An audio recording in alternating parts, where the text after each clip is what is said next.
why do CEOs issue shares when they should not? Warren Buffett calls out their justifications. We have to grow. The company we are buying will be worth more later. It's only 51% stock and the rest is cash. And while calling out these reasons, Buffett says that the harsh truth is that many acquisitions are about managerial empire building than shareholder return. This brings us to when does it make sense to issue stock?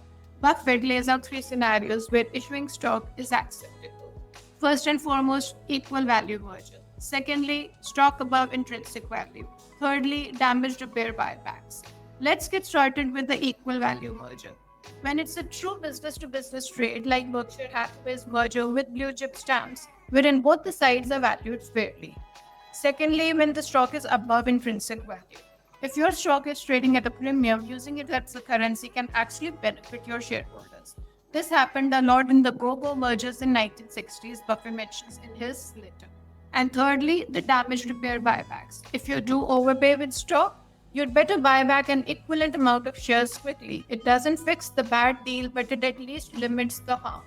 He says that scoring touchdowns is more exhilarating than recovering one's fumbles, but recovery is still important. This brings us to the real definition of dilution.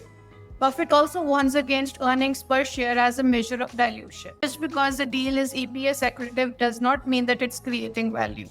There have been plenty of mergers non-dilutive in this limited sense. They were instantly value destroying for the acquirer.